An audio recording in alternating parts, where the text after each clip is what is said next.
Okay, now with my tail between my legs, we will go to our next guest, and I will say I am profusely sorry. Robert, are you there? Yeah, I'm here, mate. Robert, I am so sorry. This is 100% on me. I got screwed up with the math. It's so confusing. I'm so dumb. I've always been bad at math. I am so sorry for calling you so early. I really, really apologize. Don't worry about it, mate. I was up anyway. Oh my God, my heart is bleeding right now, Robert. But you are an absolute class act. So thank you so much for doing this. I won't waste a lot of your time.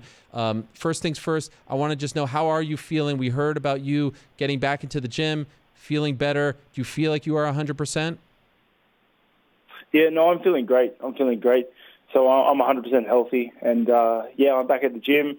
I'm back at full training, and yeah, I'm really looking forward to this next one. No limitations whatsoever. You feel like you can go 100% out there? None at all. And, I guess that was the blessing of finding out the illness that I had when I did, before it could have got worse. And I had, lifetime long penalties, Okay. The other big question, of course, everyone wondering, did you watch the Israel Adesanya Kelvin Gastelum fight on Saturday or Sunday your time? No, yes, I did. And what a fight it was, correct? It was an incredible fight. As of right now, I think it's the fight of the year. I don't know what it's. What about these interim middleweight title fights? But the last one that we had with you and Yoel Romero was phenomenal. This one was phenomenal in its own right. Did you think Izzy won the fight? Yeah, I do. I think he did enough to win.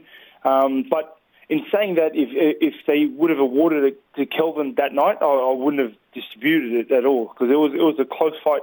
I think Israel did just enough at the end in round 5, the last round, to leave a strong impression in the judges' minds. Were you impressed with his performance? Because I know last time we spoke, you said you weren't all that impressed with his win over Anderson Silva. This time around, were you more impressed with his performance? It was definitely a more impressive fight than when he fought Anderson Silva. I think this fight forced him to draw a little bit more out of the tank, a little bit more willpower, a bit more heart. You can see in the fight his ups and downs, his trials and obstacles he had to get over, the adversity he had to get through to make sure he lasted until the end of the fight. But look, I thought it was an amazing fight from both guys. Was a part of you pulling for Izzy because of the stakes, because of how big your fight against him would be, because of the talk of the stadium and 55,000 plus? Did you feel like, okay, this is better for me if he wins the fight? Not really, to be honest. I would have been happy fighting Kelvin. He's a hard fight as well. I would have been happy either way, to be honest. Izzy was on our show earlier, and you've probably seen some of the things that he said about you, but there does seem to be some friction there between you two. It seems like his big issue is that when you see each other, you just shake his hand, you're pleasant as you typically are, but then in interviews, you're a little more critical of him, and he doesn't seem to like that. What is your response to some of the things that he has said about you in the post-fight press conference and the build-up to this last fight? I gotta say, I don't understand why this guy is getting such a rise out of what I've said. The only critical thing I've ever said about him was that I don't think he's as good as he thinks he is. And it's you can take that how you want, but it makes it sound like I'm talking behind his back all the time. And, that's just how I feel. Sorry. It gets me so upset. He just needs to relax. I thought he had a great win on the weekend. And it seems like every time someone asks him a question or they put the spotlight on him for 2 seconds, he can't help himself but mention my name. And, it's a little concerning, to be honest. Why is it concerning? Because I'm the only thing in his head. and surely he could be using his spotlight for other purposes, if, for instance, he's calling me a fake New Zealander, a fake Australian.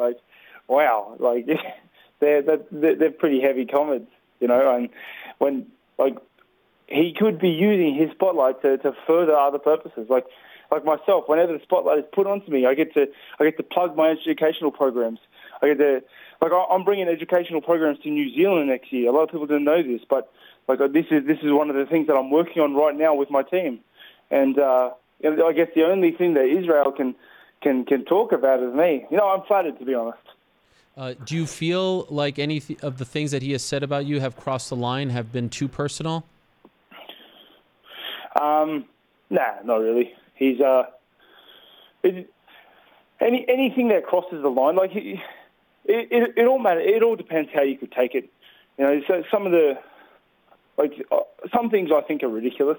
Like when he says that I'm a fake Aussie, fake New Zealander, like that's just ridiculous. And I don't think anyone really pays any mind to it. Because if I'm a fake New Zealander, then what is he? Like it's just one of those things. And as for every time I see him, I'm very personable. I have no beef with him at all. Like if he wants me to be critical every time I see him and to sit him down and we can have coffee and we can go over every fault that I see in his game, I'll do that if he wants to. Oh. Otherwise, I'll just say, "Hey, how you doing?" and keep my mouth shut. And any differences we have, for whatever reason he's made them personal, we'll sort out in the octagon sooner or later. But you have noticed that it does seem like he perks up when he talks about you, right? Like it does seem like he gets riled up when the topic of you and your championship and you being a champion gets brought up. Have you noticed that? Yeah, it's personally, I think because he can't stand the fact that like people like me more than him, and even if they don't, he can't stand the fact that people are talking about me in the same sentence as him. He just can't do it. He wants all the spotlight. He wants all the attention, and he can have it. Like I've never cared, but I find it funny that it gets to him so much. Like, just relax, man. Great fight.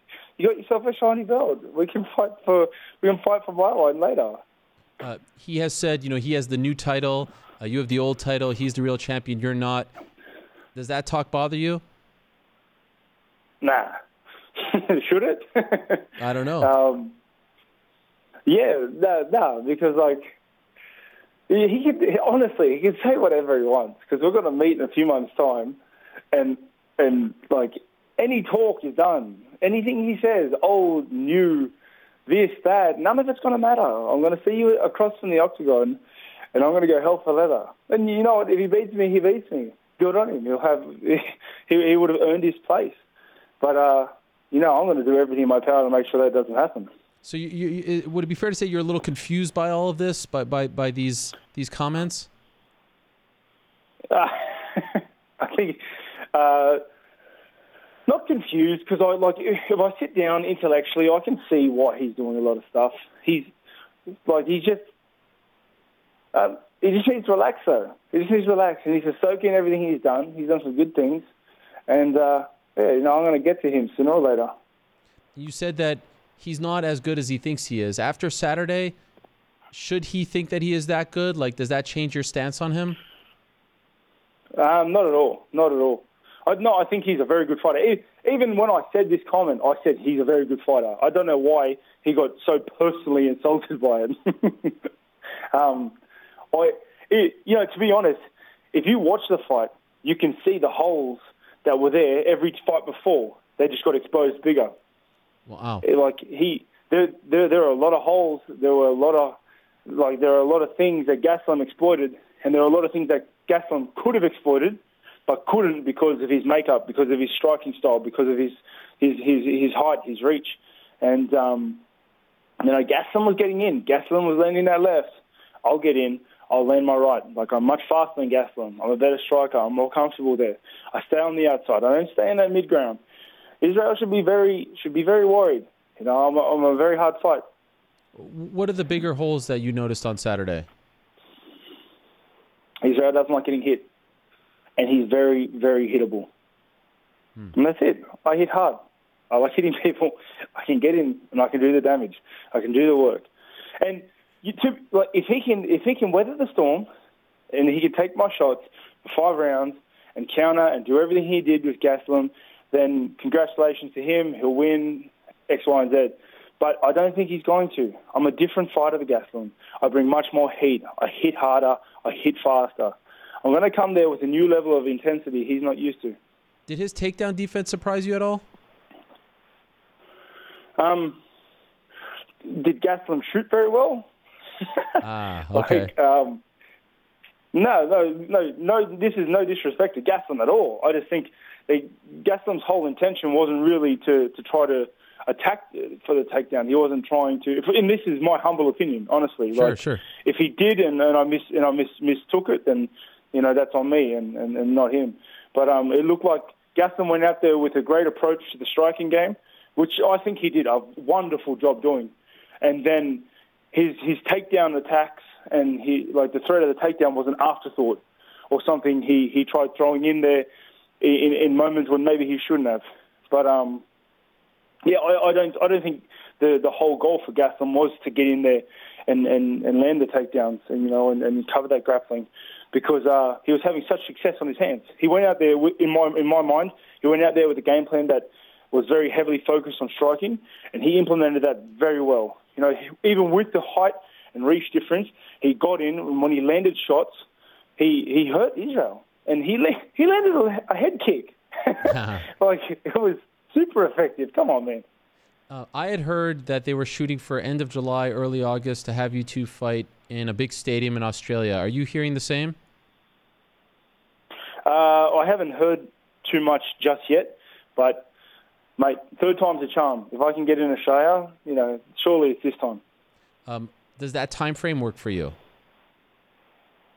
It does. I was always penciling in August, and so the timeline and the dates work out perfectly. Obviously, got to see how Izzy heals up.